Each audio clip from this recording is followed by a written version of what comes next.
जैसा कि आपको विदित है कि प्रत्येक दिवस यहाँ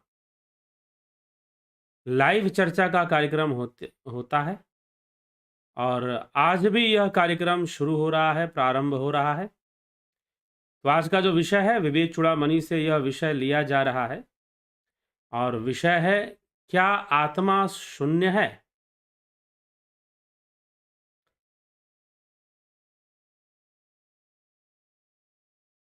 विषय है कि क्या आत्मा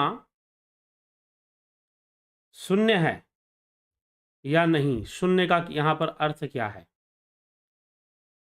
तो आत्मा शून्य है। विवेक चूड़ामणि का 32वां व्याख्यान है ये। थोड़ा-सा व्यवधान नज़र आ रहा है आज इंटरनेट कनेक्शन में। आप जुड़े रहें, बने रहें और चर्चा आगे बढ़ेगी ज़रूर, इसीलिए आपका जुड़े रहना सही रहेगा, उचित रहेगा। तो विवेक चूड़ामणि के अंतर्गत यह प्रश्न बनता कहाँ से? आत्मा शून्य है, यह प्रश्न बनता कहाँ से है? यह ऐसी कौन-सी चर्चा है जिससे कि यह प्रश्न बनता है कि आत्मा शून्य है? यह एक प्रश्न है, इसका उत्तर आदि गुरु शंकराचार्य देते हैं विवेक चूड़ामणि के अंतर्गत। यह प्रश्न कैसे बना? जब ये कहा गया कि आत्मा तो ना अन्नमय कोश है, ना प्राणमय कोश है, ना मनोमय कोश है, ना विज्ञानमय कोश है और ना ही आनंदमय कोश है। आत्मा इन पंच कोशों से परे है, ऐसी बात कही गई। ऐसी बात कही गई तो यह प्रश्न अस्तित्व में आ गया और यही प्रश्न एक शिष्य जो है अपने गुरु से करता है। आदि गुरु शंकराचार्येषु पंचषु सर्व अभावम विना किंचनम पश्याम यत्र हे गुरो विज्ञेयम किमु वस्त्वस्ति स्वात्मनात्र विपश्चिता। हे गुरुदेव, इन पांच कोशों को मिथ्या रूप से निषिद्ध हो जाने पर, इन पंच कोशों का निषेध की बात आपने की है, तो इन पंच कोशों का मिथ्या रूप में निषेध हो जाने पर, ठीक, इन पंच कोशों का मिथ्या रूप में निषेध हो जाने पर क्या होगा? तो कहते हैं यहां पर कि मुझे सर्व अभाव के अतिरिक्त कुछ प्रतीत नहीं होता। मिथ्यात्वेन निषिद्धेषु कोशेष्वेतेषु पंचषु सर्व अभावम बिना किंचन किंचन पश्याम यत्र हे गुरु। हे गुरुदेव, इन पंच कोशों को मिथ्या रूप से निषिद्ध हो जाने पर तो मुझे सर्वभाव के अतिरिक्त और कुछ प्रतीत नहीं होता। फिर बुद्धिमान पुरुष किस वस्तु को आत्मा माने? फिर बुद्धिमान पुरुष किस वस्तु को आत्मा माने, यह प्रश्न बन रहा है और यह प्रश्न किया जा रहा है, ठीक, कि आपने फिर से हम यहां पर शुरू कर रहे हैं और अभी थोड़ी सी व्यवधान आपको दिखाई दिया, काफी देर तक बफरिंग आपको दिखाई दी, लेकिन अब सब ठीक है। कनेक्शन में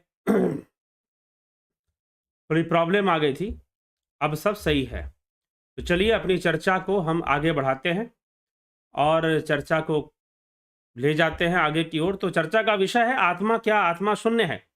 तो जब आदि गुरु शंकराचार्य ने विवेक चूड़ामणि में ये बात कही कि आत्मा ना अन्नमय कोश है, ना प्राणमय कोश है, ना मनोमय कोश है, ना विज्ञानमय कोश है, ना आनंदमय कोश है, तो आत्मा जब इन सब से परे है तो फिर आत्मा है क्या? तो इसीलिए यह भाव शिष्य का ये प्रश्न है और इस श्लोक के अंतर्गत यह प्रश्न ही रखा जा रहा है। मिथ्यात्वेन निषिद्धेषु कोशेष्वेतेषु पंचषु सर्व अभावम विना किंचन पश्यमात्रम पश्याम्यत्र हे गुरु। हे गुरुदेव, इन पंच कोशों को मिथ्या रूप से निषिद्ध हो जाने पर, इनको भी मिथ्या मानकर इनका निषेध कर देने पर मुझे तो सर्वाभाव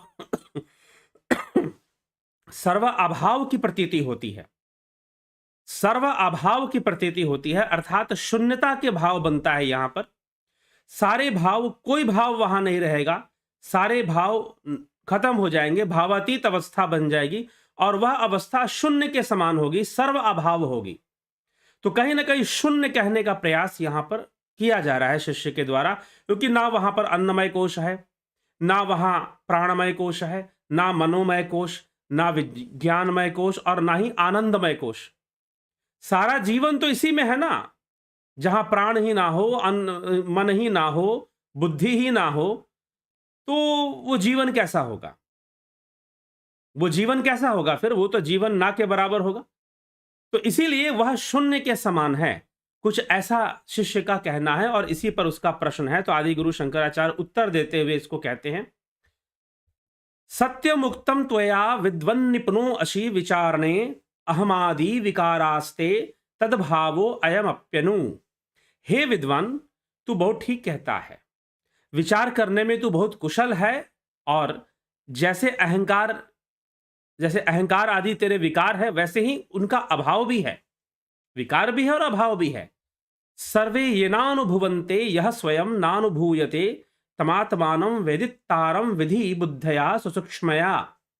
ये सब जिसके द्वारा अनुभव किए जाते हैं और जो स्वयं अनुभव नहीं किया जा सकता, अपनी सूक्ष्म बुद्धि के द्वारा उस सबके साक्षी को ही तू अपनी आत्मा जान। आत्मा क्या है? जिसके द्वारा यह सब अनुभव किए जाते हैं। कौन अनुभव किया जाता है? यह जो अन्नमय कोश है, प्राणमय कोश है, मनोमय कोश है, विज्ञानमय कोश है, आनंदमय कोश है, आनंद की भी अनुभूति होती है। तो यह सब जिसके द्वारा एक्सपीरियंस किए जाते हैं, यह सब जिसके द्वारा अनुभव किए जाते हैं, जो इन सभी अवस्थाओं का साक्षी है, अर्थात इस शरीर का भी साक्षी है, अन्नमय कोश हुआ, प्राण का भी साक्षी है, मन का भी साक्षी है, बुद्धि का भी साक्षी है, और आनंदमय का भी कोश का भी साक्षी है। जो इन सभी का साक्षी है, जो खुद अनुभव नहीं किया जाता, लेकिन वह सबका अनुभव करता बनता है साक्षी रूप में, तो इसीलिए उसी को तू अपनी आत्मा जान। उसी को तू अपनी आत्मा जान। वह इन तीनों से परे है। वह अभाव होते हुए भी, अभाव, जैसे कि हम लोग ज्यादातर अभाव शब्द का प्रयोग कब करते हैं? जब किसी के पास धन नहीं है तो हम कहेंगे उसके पास धन का अभाव है। किसी के पास यदि धन नहीं है तो हम कहेंगे उसके पास धन का अभाव है। धन नहीं है उसके पास, अभाव है उसके पास, ये बात हम कह देंगे। तो धन का अभाव होने का मतलब कि किसी उस चीज का ना होना, शून्यता का होना। तो यहां पर शिष्य ने कहा सर्वभावम, अर्थात कि सर्व अभाव, सब कुछ का अभाव, धन का ही नहीं, सर्व अभावम। अन्नमय कोश भी नहीं, प्राणमय कोश भी नहीं, मनोमय कोश भी नहीं, विज्ञानमय कोश भी नहीं, आनंद भी नहीं, आनंद भी नहीं, तो फिर तो सर्वाभाव हो गया। वो तो किसी चीज का वहां रहा ही नहीं, कुछ भी नहीं रहा फिर वहां पर। तो अब आदि गुरु शंकराचार्य अब शिष्य को समझाने में लगे और लंबी व्याख्या चलती है उनकी, लंबी चर्चा चलेगी इस बात को समझाने में कि जिसको तू सर्वाभाव कह रहा है, जिसको तू शून्य समझ रहा है, वास्तव में वही सब कुछ है, वही सब कुछ है। तो सर्वप्रथम उसकी साक्षी अवस्था को समझा रहे हैं कि यह उसकी साक्षी अवस्था है जो इन सबसे परे, इन सबका साक्षी है, तो उसी को अपनी आत्मा जान। तत् साक्षिकम भवे तत् ददधेनानुभूयते कस्याप्य ननुभूतार्थे साक्षित्वम नोपयुज्यते। जिसके द्वारा जो जो अनुभव किया जाता है वह सब उसी के साक्षित्व में कहा जाता है। बिना अनुभव किए पदार्थ में किसी का भी साक्षी होना नहीं माना जा सकता है। जब तक उसका अनुभव नहीं होगा तब तक उसका साक्षी कैसे मानोगे? इसीलिए जो कुछ भी अनुभव किया जाता है उन सब में उसका साक्षित्व है। असौ स्वसाक्षिको भावो यतः स्वेना नुभूयते अतः परम स्वयं साक्षात प्रत्यगात्मा न चेतरः। अपना तो यह आत्मा स्वयं ही साक्षी है, क्योंकि यह स्वयं अपने आप से ही अनुभव किया जाता है, इसलिए इससे परे कोई और अपना साक्षात अंतरात्मा नहीं। अब आत्मा की अनुभूति भी स्वयं अपने आप में ही होती है, आत्म अनुभूति भी आत्म स्वयं अपने आप में ही हो जाती है। तो इसीलिए उसका भी, खुद का भी साक्षी वही है, वही संसार का भी साक्षी है, वो जागृत स्वप्न सुषुप्ति का भी साक्षी है, वह ज्ञानमय, वह जो है अन्नमय, प्राणमय, मनोमय, विज्ञानमय और आनंदमय का भी साक्षी है, वह इन सब का साक्षी है और स्वयं का भी है। तो इस प्रकार से वो अपना ही साक्षी माना गया है। तो उस आत्मा को इस प्रकार से जान, इसलिए ऐसा कहा गया। फिर कहते हैं जागृत स्वप्न सुषुप्तिषु स्फुटतरम या असौ समुज्रिभते प्रत्य गुरुपतया सदाह महमित्यनंत।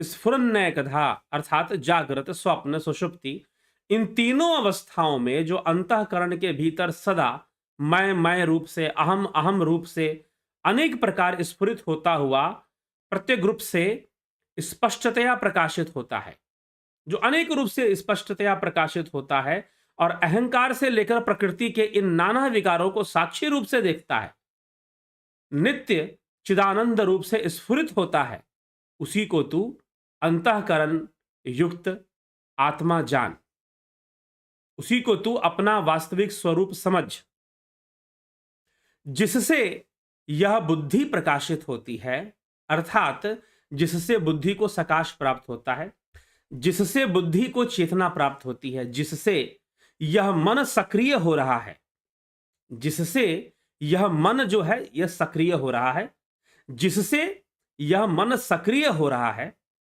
और मन बुद्धि से उत्पन्न अविद्या के कारण जो मैं है, जो अहम अहम का भाव पैदा हो रहा है कि मैं हूं कुछ, जिससे यह इंद्रियां सक्रिय हो रही हैं, जिसके सकाश से यह इंद्रियां सक्रिय हो रही हैं, जिससे बुद्धि प्रकाशित हो रहा है, जिससे मन प्रकाशित होने का मतलब जो चेतना उन्हें मिल रही है, वह जो है वह सब क्या है?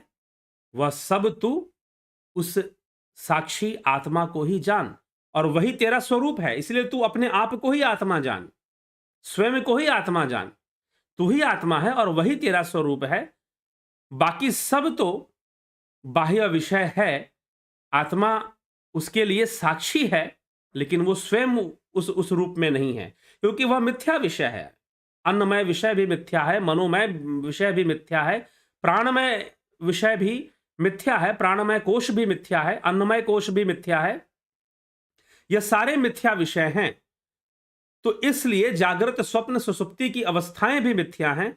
तो इसलिए उन सब का वो साक्षी है, वो स्वयं मिथ्या नहीं हो सकता, वह स्वयं मिथ्या नहीं हो सकता। ठीक है, तो इसीलिए अब और भी कई रहस्य की बातें हैं, आदि गुरु शंकराचार्य आगे कर रहे हैं, तो हम देखते हैं। इसको हमें समझना चाहिए कि जो बुद्धि को क्रियान्वित कर रहा है, सक्रिय कर रहा है, जो शक्ति, वैसे तो देखो एक बात है, अभी अन्नमय कोश की बात हुई, तो अन्नमय कोश को थोड़ा और समझना चाहिए। जैसे कि लोग ये भी कह सकते हैं आप कि आप भोजन मत कीजिए, भोजन मत कीजिए, तो धीरे धीरे आपकी आंखों की रोशनी भी कमजोर होने लगेगी, हाथ पैर भी कमजोर होने लगेंगे। हाथ पैर भी कमजोर होने लगेंगे, आंखों की रोशनी भी कमजोर होने लगेगी और शरीर की जो इंद्रियां हैं वो शिथिल पड़ने लगेंगी। लेकिन यह स्थूल शरीर का विषय है। अन्न ना देने से स्थूल शरीर ही कमजोर पड़ेगा, सूक्ष्म कमजोर नहीं पड़ेगा, क्योंकि जो सूक्ष्म शरीर है, इंद्रियां उसका अंग है, कर्म इंद्रिया, ज्ञान इंद्रिया सूक्ष्म शरीर का अंग है, वहां से कर्म होता है। स्थूल शरीर तो एक माध्यम बनता है, स्थूल शरीर एक माध्यम बनता है। ठीक है, तो ये यहां पर आ जाता है। इसीलिए कभी ये कंफ्यूजन ना रखें कि अगर हम खाना नहीं खाएंगे तो हमारी इंद्रियां शिथिल पड़ जाएंगे। जी, शरीर के संदर्भ में ये बात है, लेकिन इस शरीर से कार्य करने वाली जो शक्ति है वह सूक्ष्म शरीर है, वही जीव है और वही अहंकार युक्त है, अंतःकरण युक्त है, मन बुद्धि अहंकार से युक्त है, मन बुद्धि चित्त अहंकार से युक्त है। तो इन सभी को जो सकाशित करने वाली शक्ति है वह आत्मा है, वह ऊर्जा का स्रोत है। जैसे कल भी हमने धर्म और अध्यात्म विषय पर चर्चा किया, दोनों में अंतर क्या है। तो अध्यात्म तो आत्मा को जानना ही अध्यात्म है, ऊर्जा के उस स्रोत तक पहुंचना ही अध्यात्म है। ठीक है, और जब आत्मा को धारण कर लिया तो वह सनातन धर्म है। जब आत्मा को ही धारण कर लिया, आत्मा ही लक्ष्य बना दिया, तो सनातन धर्म हो गया वही फिर। ठीक, तो इस प्रकार से साक्षी भाव से उसको, आत्मा को साक्षित्व प्राप्त है और वह उसी से जाना जाता है। तो अंतः सारी चीजों के पीछे वही प्रकाश है। फिर आगे कहते हैं, घटोदके विंबित मर्कबिंबम मालोक्य मूढ़ो रविमेव मन्यते तथा चिदाभासमुपाधि संस्थम भ्रांत्या हमित्येव जड़ो अभिमन्यते। जिस प्रकार मूढ़ पुरुष घड़े के जल में प्रतिबिंबित सूर्य बिंब को देखकर उसे सूर्य ही समझता है, उसी प्रकार उपाधि में स्थित चिदाभास को अज्ञानी पुरुष भ्रम से अपना अपना आप ही मान लेता है। बहुत सुंदर उदाहरण यहां पर दिया जा रहा है, जैसे कि घट में, घट मतलब घड़ा, जिस प्रकार मूल पुरुष घड़े के जल में, मान लीजिए एक घड़ा रखा हुआ है, चौड़े मुंह वाला घड़ा, सुराही नहीं, जिसकी पतली सी गर्दन होती है, उसकी बात नहीं। गर्मियों में सुराही का प्रयोग ज्यादा लोग करते हैं गांवों में, क्योंकि उसमें पानी ठंडा रहता है। लेकिन एक घड़ा, घट, उसमें पानी रखा हुआ है और उसमें सूर्य का प्रतिबिंब पड़ रहा है, सूर्य का प्रतिबिंब पड़ रहा है। अब कोई ये कहे कि मैंने सूर्य को देख लिया, पानी को देखकर, पानी में बैठे हुए सूर्य को देखकर कोई ये कहे कि मैंने सूर्य को देख लिया, तो जी नहीं, अभी सूर्य को नहीं देखा है। सत्य तो यह है कि जिस सूर्य को आप उस घड़े में देख रहे हो, जैसे एक एक ना बात होती है यहां पर, आदि गुरु शंकराचार्य देखिए, सूत्र हैं, विद्वान शिष्य है तो विद्वान शिष्य समझ रहा है, लेकिन हमें भी कुछ समझना है। हम लोग अक्सर एक बात कहा करते हैं कि आत्मा हमारे भीतर है, आत्मा हमारे भीतर है। अक्सर हम कहते हैं कि आत्मा तो हमारे भीतर है, ठीक ना। तो लोग कहते रहते हैं आत्मा है तो भीतर में जाओ, हृदय गुहा में, शास्त्र भी कहते हैं हृदय गुहा में। तो भीतर आत्मा हमारे भीतर है, मतलब कोई छोटी सी चीज होगी, बड़ी सूक्ष्म चीज होगी जो हमारे भीतर है, लेकिन ऐसी कोई बात नहीं। आदिगुरु शंकराचार्य यही रहस्य यहां पे प्रकट कर रहे हैं। जब तुम ये कहते हो कि आत्मा हमारे भीतर है, तो वो उसी तरह से है जैसे कि घड़े में पानी रखा है और उस पानी के अंदर सूर्य का प्रतिबिंब दिखाई दे रहा है, और आप कह रहे हो कि सूर्य तो घड़े में है, सूर्य तो घड़े में है। जी नहीं, सूर्य घड़े में नहीं है। सत्य तो यह है कि वह जो घड़ा है, वह जो पानी है, और वो घड़ा जहां रखा है, वो सभी विषय अगर दिखाई दे रहे हैं तो सूर्य के कारण ही दिखाई दे रहे हैं, सूर्य के कारण ही दिखाई दे रहे हैं। तो सूर्य घड़े में है, यह बात कहना अनुचित भी नहीं है और पूरी तरह से उचित भी नहीं है। आत्मा हमारे भीतर है, यह कहना उचित भी है और पूरी तरह से उचित भी नहीं है, क्योंकि आत्मा तो सर्वव्यापी है, और जब वो सर्वव्यापी है तो उसको इस प्रकार से कहना बहुत सही नहीं होगा। ठीक है, तो ये आदि गुरु शंकराचार्य जी यहां पे कह रहे हैं कि जिस प्रकार मूढ़ पुरुष, मूढ़ मतलब मूर्ख व्यक्ति, घड़े के जल में प्रतिबिंबित सूर्य बिंब को देखकर उसे ही सूर्य समझता है, उसी प्रकार उपाधि में स्थित चिदाभास को अज्ञानी पुरुष भ्रम से अपना आप ही मान बैठते हैं। उपाधि में स्थित चिदाभास को, अर्थात अनुभव होने वाले, ध्यान में अनुभव होने वाली कई अवस्थाएं जो हैं, चिदाभास, यहां पर घट में प्रकाश दिखाई दिया, नाद सुनाई दिया, यह ध्यान साधना अगर आप करते हैं तो यह अच्छी अवस्था है, यह आपको ले जाने वाली अवस्था है आत्मा तक, लेकिन ये स्वयं आत्मा नहीं है। यहां पर दिखने वाला प्रकाश स्वयं ही आत्मा नहीं है, वो आत्मा का प्रतिबिंब अथवा आत्मा की अभिव्यक्ति जरूर है। तो उसकी अभिव्यक्ति तो संपूर्ण जगत भी उसी की अभिव्यक्ति है, संपूर्ण जगत भी उससे अलग नहीं है। ठीक है, तो उसकी अभिव्यक्ति जरूर है लेकिन वो नहीं है। तो इसीलिए इस तरह के प्रकाश दिखना या इस तरह का ध्यान योग की परिपक्वता जरूर है। साधना आप अच्छे से करेंगे, सही रास्ता आपको मिलेगा तो आप ऐसे अनुभूतियां जरूर प्राप्त करेंगे अपने जीवन में, और इसी रास्ते से। लेकिन ये उनके लिए कहा जा रहा है जो उसी को आत्मा मानकर बैठ गए हैं, जिन्होंने कह दिया कि हमने यहां प्रकाश देख लिया, हम तो ब्रह्म ज्ञानी हो गए, हमने यहां पे प्रकाश देख लिया और हम ब्रह्म ज्ञानी हो गए। जो ऐसी घोषणा कर रहे हैं, उनके लिए आदि गुरु शंकराचार्य कह रहे हैं कि वो मूर्ख लोग जो घट में, जैसे कि घड़े में पानी में सूर्य का प्रतिबिंब और पूरा सूर्य ही पानी के अंदर दिखाई दे रहा है, उसी को सूर्य मान बैठते हैं, उनकी स्थिति ऐसी ही है, उनको ऐसा नहीं समझना चाहिए, ऐसा वो उपदेश दे रहे हैं। तो घटम जलम तद गतमर्क बिंबम विहाय सर्वम विनिरीक्षेते अर्कः तटस्थ। अर्कः मतलब सूर्य, तटस्थ, यहां पर फिर कहा जा रहा है तटस्थ एतत् तृतीयाव भासका स्वयं प्रकाशो विदुषा यथा तथा, स्वयं प्रकाशो विदुषा यथा तथा देहम धीयम चित्त प्रतिबिंबमेतम विसृज्य बुद्धौ निहितम गुहयाम द्रष्टारमात्मा नमखंड बोधम सर्व प्रकाशम सदस्वद्विलक्षणम नित्यं विभु सर्वगतं सुसूक्ष्म मंतर बहि शून्य मनन्यमात्मनः विज्ञाय समयं निज रूपमेतत् पुमान विपाप्मा विरजो विमृत्युः।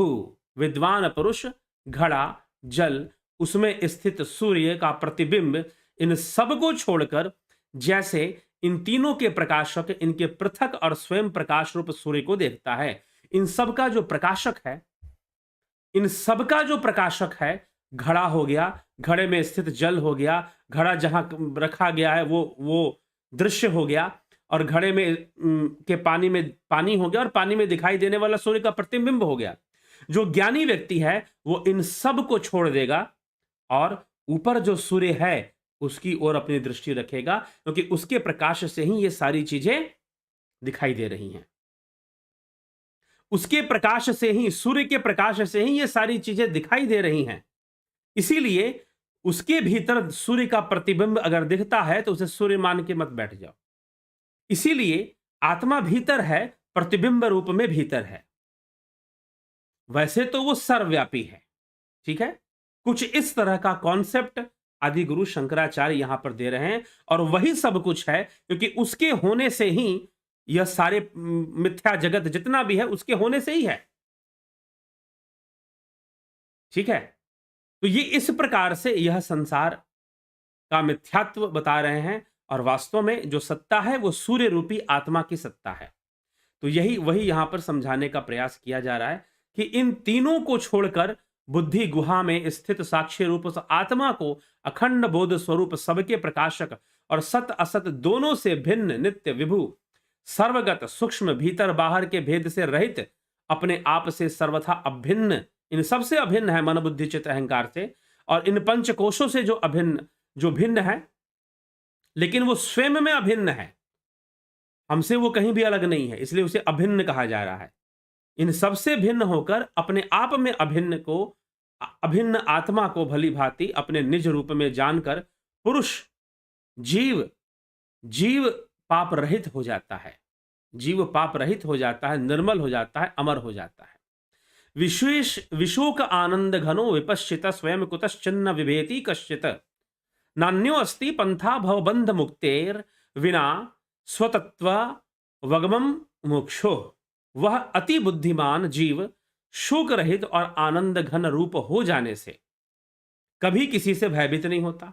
मुमुक्षु पुरुष के लिए आत्म तत्व के ज्ञान को छोड़कर संसार बंधन से छूटने का कोई दूसरा मार्ग नहीं है, यही एक मार्ग है। अगर तुम चाहते हो, अगर तुम्हें लगता है कि संसार बंधन से पार उतरना है, क्योंकि इसमें बार बार जन्म लेना, पुनरपि जननम पुनरपि मरणम पुनरपि जननी जठरे शयनम, इस संसारे खलु दुस्तारे कृपया पाही पार मुरारे, बार बार जन्म लेना, बार बार मृत्यु को प्राप्त होना, और इसमें जीव जो है अनेक भावों में रहते हुए अनेक रूप से वह रहता है, और मिथ्या रूपों को धारण करता रहता है, मिथ्या वस्तुओं में आसक्ति करता रहता है, दुखी होता रहता है, अशांत होता रहता है और दुखी होता रहता है।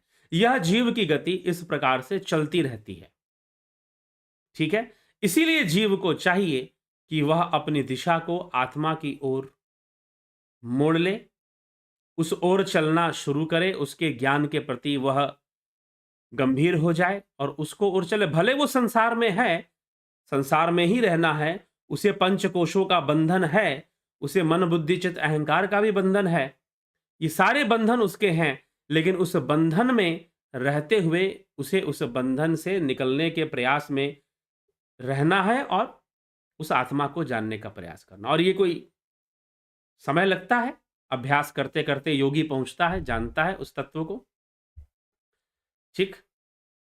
तो ये सारी बातें आदि गुरु शंकराचार्य आत्मा के विषय में यहां बताने में लगे हुए। फिर कहते हैं ब्रह्मा भिन्नत्व विज्ञानम भव मोक्षस्य कारणम ये ना द्वितीयम आनंदम ब्रह्म संपदते बुद्धये।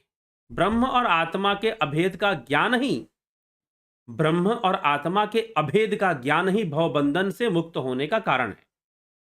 अगर इस भवबंधन से मुक्त होना है तो यह समझ लो कि ब्रह्म और आत्मा एक हैं, ब्रह्म और आत्मा एक ही हैं। अब कैसे एक हैं? अभी आपने एक उदाहरण सुना कि घड़ा है, घड़े में पानी है, उसमें सूर्य का प्रतिबिंब है। तो यहां जो सूर्य का प्रतिबिंब दिखाई दे रहा है, आप कहिए वो आत्मा है, और जो सूर्य है वो साक्षात ब्रह्म ही है। तो वह दोनों एक ही तत्व हैं।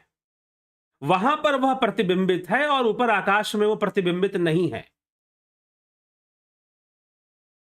ठीक है, वहां पे वो प्रतिबिंबित है और ऊपर आकाश में वो प्रतिबिंबित नहीं है। आप ये रहस्य जान लो कि घट के भीतर जो चेतना आपको समझ में आ रही है, वह उसी परम चेतना का ही प्रतिबिंब है, उसी का ही अंग है, उसका ही प्रतिबिंब है। तो दोनों एक ही है, कभी भेद मत करना आत्मा और ब्रह्म में, ये यहां पर कहा जा रहा है।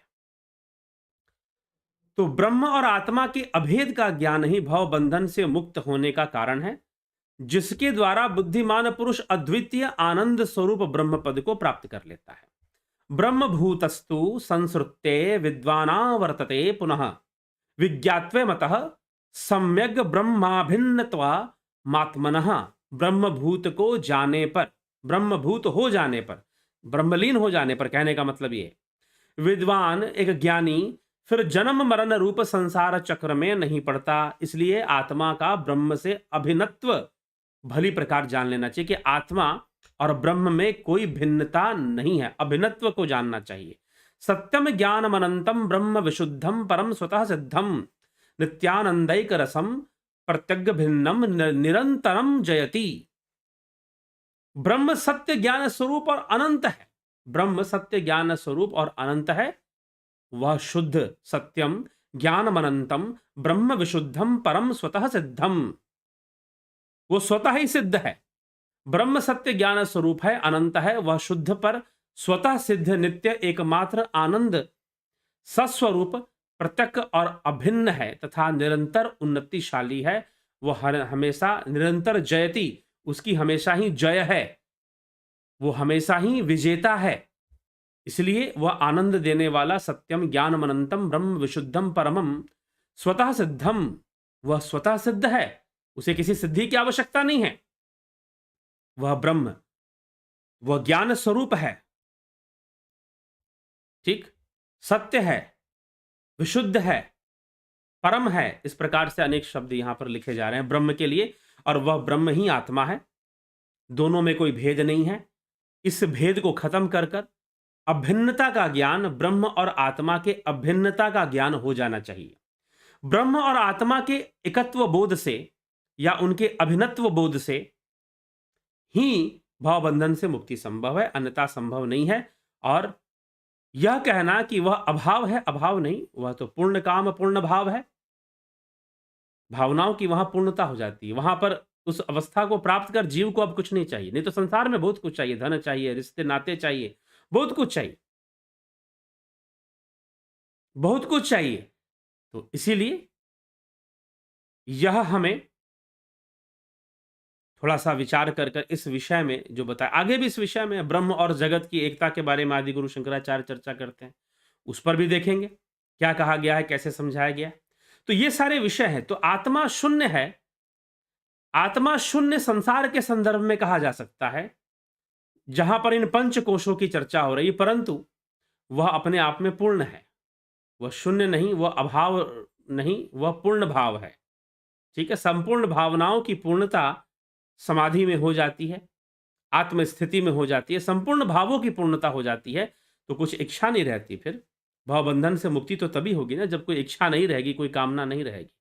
तो इस प्रकार से एक साधक आगे बढ़ता है इन बातों को समझते हुए, और आगे इसी विषय पर, अभी और इसी विषय पर आदि गुरु शंकराचार्य आगे भी चर्चा करते हैं विवेक चूड़ामणि में। तो उन चर्चाओं को भी हम देखेंगे आने वाले व्याख्यानों में। तो चलिए अभी जो है आपके कमेंट्स देख लेते हैं। बीच में यह व्यवधान आया था, मैंने कहा था कि इंटरनेट कनेक्शन में थोड़ी प्रॉब्लम है, तो दोबारा से हम लाइव शुरू करेंगे। तो दोबारा से हमने शुरू भी किया, आप देख भी रहे हैं, परंतु उसमें चैट शायद डिसेबल हो गया और बहुत लोगों के चैट मैं नहीं पढ़ पाऊंगा, भले वो मेरा पढ़ लें। तो जहाँ तक मेरे पास है वहाँ तक मैं उसको पढ़ता हूँ, आपके कमेंट्स को, और उसका जो उसमें कोई प्रश्न होगा तो उसका उत्तर दिया जाएगा, उस पर चर्चा किया जाएगा। ठीक है, बिमला शाह जी बहुत अभिनंदन, बलदाऊ नाथ योगी, गंभीर शाह, राजू पाल हरि, दिनेश महाराज जी, आप सभी का बहुत बहुत अभिनंदन है। तो चलिए, सविता नायक जी, को एग्जिस्टेंस जी, थैंक्स गिविंग। हरिमोहन गुप्ता, चित्र में जो कर्म रहते हैं उनका फल प्रकृति देती है, तो प्रकृति तक कैसे पहुंचते हैं, कृपया समझा। प्रकृति तक कैसे पहुंचने की जरूरत नहीं है। प्रकृति कहीं पर बैठी हुई है क्या कि प्रकृति तक पहुंचेंगे? प्रकृति कहीं पर बैठी हुई है, दिल्ली में, बंबई में कहीं बैठी होगी जो प्रकृति तक जाकर वो पहुंचेंगे? प्रकृति तक पहुंचने की जरूरत नहीं है। ये चित्त, मन, सब कुछ प्रकृति में ही है। प्रकृति के कारण ही इनका अस्तित्व है। कर्म और फल ये दोनों प्रकृति स्वयं है। प्रकृति शब्द का अर्थ क्या है? क्रिया और प्रतिक्रिया, कृति और प्रकृति, एक्शन रिएक्शन। प्रकृति शब्द का अर्थ है रिएक्शन। हमारा जो भी लाइफ है, हमारा जो भी जीवन है, वो सब तो एक रिएक्शन है। हमारे सामने जो भी चीजें आ रही हैं वह एक रिएक्शन के फॉर्म में आ रही हैं, ठीक है ना। हमारे सामने जो भी चीजें आ रही हैं वो सब की सब एक रिएक्शन के फॉर्म में आ रही हैं, ठीक। तो इसीलिए जो हम प्रकृति के, हम रिएक्शंस के, हम ये जो रिएक्शन है, प्रतिक्रिया है, हम उसी के तो गुलाम हैं। प्रतिक्रियाओं के कारण ही तो कर्म पैदा होते हैं। प्रतिक्रियाओं के कारण ही कर्म पैदा होते हैं। तो इसीलिए प्रकृति तक पहुंचने वाली कोई बात नहीं है। कर्म, प्रकृति ही कर्म करवा रही है और प्रकृति ही कर्मों का फल दे रही है, तो पहुंचने वाली कोई बात ही नहीं है। क्या ज्योतिष विद्या से भविष्य बताना संभव है? यह अंदाज से बताते हैं कृपया। जी नहीं, ज्योतिष विद्या, आप किस स्थान पर, यह प्रमाणित है कि आप जिस स्थान पर बैठे हैं उस स्थान से हर ग्रह का एक एंगल है, एक कोण है। जैसे कि अभी हम, क्योंकि सब कुछ मूवमेंट में है, सब कुछ घूम रहा है, और जो ज्योतिष के जो ग्रह हैं वह कोई मान्यता वाले ग्रह नहीं है, ठीक है। उनको समझने के लिए कथा कहानियों से उनका आधार लिया जाता है। जैसे किसी किसी ग्रह के व्यवहार को समझना है तो कथा कहानियों से उनका आधार लिया जाता है समझने के लिए। परंतु जो ज्योतिष के ग्रह हैं वह सेलेस्टियल बॉडी के रूप में है, अंतरिक्ष में है, सौरमंडल में है, और उन ग्रहों का क्या कोण बनता है, क्या एंगल बनता है, किस एंगल से वो हमें देख रहे हैं, हमारे किस भाव को प्रभावित कर रहे हैं जन्म के समय या फिर गोचर में, दशाओं में, ठीक है। जो इस समय है तो उसमें किस, तो उन सब से ये राशियां कैसे बनी है? नक्षत्रों से बनी है, कॉन्स्टलेशंस जिसको हम कहते हैं। तो राशियां नक्षत्रों से बनी है। तो यह एक उसकी गणना कर कर कि आपके ऊपर किस ग्रह का प्रभाव किस प्रकार से पड़ रहा है और जन्म के समय कैसा प्रभाव पड़ा हुआ है, जन्म में उन्होंने कौन सी छाप डाली है, तो उसके आधार पर उसकी गणना की जाती है। भविष्यवाणी कोई ऐसी भविष्यवाणी नहीं होती कि ऐसा होगा, ठीक है। हां, कुछ कुछ परिस्थितियों में गारंटी के साथ कहा जा सकता है कि हां ऐसा ही होगा, लेकिन यह जरूर बताया जा सकता है कि हां अच्छा होगा, बुरा होगा, अच्छे समय निकलेंगे, बुरे समय निकलेंगे, किस संदर्भ में अच्छा निकलेगा, किस संदर्भ में बुरा निकलेगा। आध्यात्मिक, हम तो अध्यात्म ज्योतिष एक चैनल जिसमें कि ज्योतिष से संबंधित जानकारियां आपको मिलेंगी, और अध्यात्म ज्योतिष से संबंधित अर्थात ज्योतिष का जो आध्यात्मिक पक्ष है उससे संबंधित, कि अगर ग्रह जो है हमारी अमीरी गरीबों को देख सकते हैं तो फिर वह जो है ग्रह हमारे अध्यात्म को भी देख सकते हैं। हमारी आध्यात्मिक जीवन कैसा होगा, हमारी साधना कैसी होगी, हम साधना में आगे बढ़ेंगे कि नहीं बढ़ेंगे, हम मुमुक्षु बनेंगे कि नहीं बनेंगे, मोक्ष की ओर जाएंगे कि नहीं जाएंगे, उसको जानने में भी सहायता करती है। अब क्या ग्रह जो है हमारा भविष्य निश्चित करते हैं? एक और प्रश्न है, क्या ग्रह भविष्य निश्चित करते हैं? बिल्कुल नहीं। भविष्य आपके कर्म निश्चित करते हैं, ग्रह कारण बनते हैं आपको जो भी मिलना। इसीलिए ऐसा हो सकता है कि एक ही समय पर एक ही स्थान पर दो बच्चे जन्म ले और दोनों का जीवन अलग अलग हो, क्योंकि दोनों के अपने कर्म अलग अलग है, कर्म फल अलग अलग है। जो भी हमारा भविष्य बनता है वह कर्म फल के रूप में ही बनता है, ये ध्यान रखिएगा हरिमोहन गुप्ता जी। परंतु ग्रह कारण बनते हैं तो ग्रह सहयोगी बनते हैं। इसीलिए इस विज्ञान को, इस विद्या को हमारे ऋषि मुनियों ने प्रस्तुत किया। और ऐसा नहीं कि इसकी मान्यता यहां पर है, पूरे विश्व में इसकी मान्यता है। ठीक है, पूरे विश्व में ये विज्ञान पहुंचा। हां, विकृत हो गया, कई जगहों पर जाकर विकृत रूप धारण कर लिया, अपना शुद्ध रूप में नहीं रहा। ठीक है, लेकिन यह जीवन में सहायक है, जीवन को बैलेंस करने के लिए, संतुलन करने के लिए।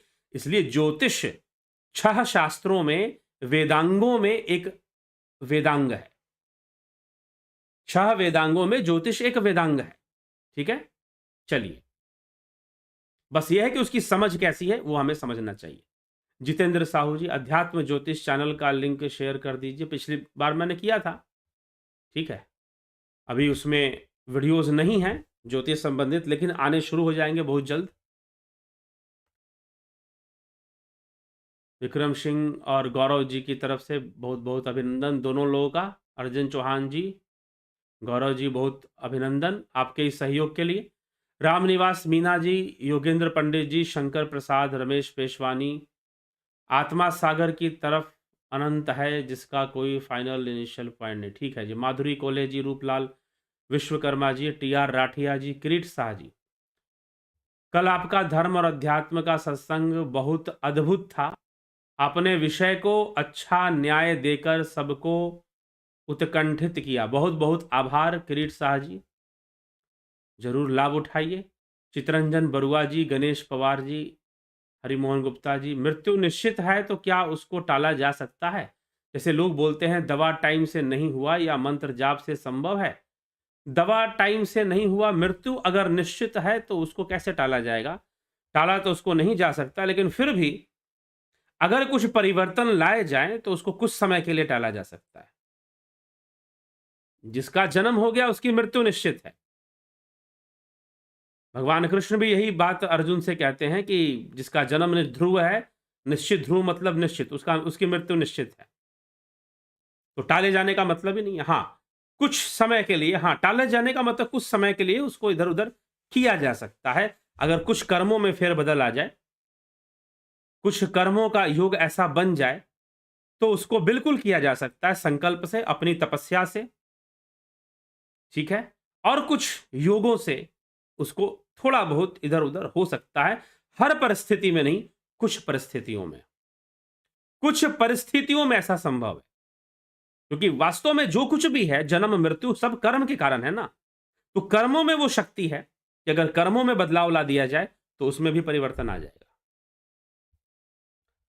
बलवंत सिंह गोहिल, विक्रम सिंह, बबीता धीमान, पिंटू वासवा, विंदेश्वरी मिश्रा, जगत नारायण जी, राकेश मराठे जी। तो क्या फिजिक्स, बायोलॉजी एंड केमिस्ट्री के जो नियम हैं उसी से प्रकृति कार्य करती है? प्रकृति का कोई अपना अलग नियम रहता है? राकेश मराठे जी, प्रकृति का अपना अलग ही नियम रहता है। यह तो फिजिक्स, केमिस्ट्री, बायोलॉजी। आप एक बात बताइए, एक मैं यहां पर प्रश्न करना चाहूंगा, क्या आपने इन विषयों के ज्ञान प्राप्त किया है? फिजिक्स, केमिस्ट्री, बायोलॉजी किया है तो बहुत अच्छी बात है। तो फिर आप बेहतर रूप से ये बात समझते होंगे कि फिजिक्स, केमिस्ट्री, बायोलॉजी जो है वह प्रकृति पर अनुसंधान का परिणाम है। फिजिक्स कोई बन के नहीं आई थी, केमिस्ट्री कोई बन के नहीं आई थी, ये आपने बनाया है, ये मनुष्य ने बनाया है। बायोलॉजी कोई बन के नहीं आई थी, यह मनुष्य के खोजों का परिणाम है। और उसकी खोज अधूरी है तो फिजिक्स भी अधूरी है, केमिस्ट्री भी अधूरी है, बायोलॉजी भी अधूरी है। प्रकृति तो उससे भी कहीं दूर है। दूर कहने का मतलब उससे भी अधिक गहरी है, उससे भी अधिक विशाल है, उससे भी अधिक व्याप्त है। अभी तो आदमी को समझ में ही कहां आया कि प्रकृति क्या क्या है। प्रकृति क्या क्या है ये तो फिजिक्स, केमिस्ट्री, बायोलॉजी अधूरी है। तो आपने बनाया ना, ये तो आदमी लोगों ने बनाया, मनुष्यों ने बना दिया। मनुष्यों ने जितनी खोज की, लॉज ऑफ मोशन खोज लिए तो उस पर बना दिया, ऑप्टिक्स खोज लिया, प्रकाश की तरंगों को, तरंगे तो कई सारी है ना, उस पर बना दिया, सब्जेक्ट दे दिया। तो फिजिक्स, केमिस्ट्री, बायोलॉजी जो है, अभी तो मनुष्य के मन में बहुत सारी चीजें हैं जिसको वैज्ञानिक नहीं खोज पाए हैं, नहीं खोज पाए हैं। कभी William Crook, Robert William Crook physicist थे, कैथोड रे ट्यूब का उन्होंने आविष्कार किया था, सीआरटी ट्यूब, जिससे आपका टीवी चलता था। पुराना वाला टीवी, आजकल तो सब जगह एलईडी आ गया है। तो जो है वो चलता था और सीआरटी उन्होंने डेवलप किया था, ईएमएफ रीडर बनाया था, इलेक्ट्रोमैग्नेटिक फील्ड रीडर उन्होंने बनाया था। इतना कुछ बनाया था, लेकिन वो एक खोज में लग गया, और वो खोज क्या था? Paranormal possession, paranormal things. कभी विलियम क्रूक्स को पढ़िए, आप सोचोगे, क्योंकि आप जब फिजिक्स पढ़ते हो तो वैज्ञानिकों का जीवन नहीं पढ़ते आप। जो वैज्ञानिक प्रवृत्ति के होते हैं वो हर विषय पे खोज करने में लग जाते हैं। अच्छा, ये समझ में नहीं आ रहा, ये पता चलना चाहिए कैसे होता है। तो विलियम क्रूक्स जो है प्रेत आत्माओं को खोजने में लग गए और उनको सफलता मिल गई, ढूंढ लिया, उन्होंने प्रमाणित भी किया कि हां होते हैं। ठीक है, लेकिन अब आप इसकी गुलामी मत कीजिए कि जो वैज्ञानिक बोल देगा वो सही ही होगा। गलत भी बोल सकता है, भ्रम फैलाने के लिए भी बोल सकता है। ठीक है, लेकिन उन्होंने पूरा रिसर्च पेपर देकर अपनी बात कही कि ये तो होते हैं और ये सत्य होते हैं। तो फिजिक्स केमिस्ट्री तो नहीं मानती कि कोई ऐसी चीज होती है जिसको पैरानॉर्मल कहते हैं या कुछ ऐसी चीजें कहते हो। ठीक है, तो फिजिक्स केमिस्ट्री बायोलॉजी यह तो मनुष्य की इंद्रियां जितना जान पाती हैं उतना ही तक सीमित है, लेकिन प्रकृति की जो सत्ता है वह इनसे भी बहुत आगे है। फिजिक्स केमिस्ट्री बायोलॉजी से भी कई गुना आगे है। ठीक, चलिए आप पतंजलि योग सूत्र पढ़िए, और पतंजलि योग सूत्र में जो विभूति पाद है, सिद्धियों का जो वर्णन है, एकाग्रता से, ध्यान योग से, अष्टांग योग से जो योगी को सिद्धियां प्राप्त होती हैं, वह भी महाविज्ञान है, वह भी हो सकता है। ठीक है, चलिए कार्तिक बेदी जी, बहुत अभिनंदन।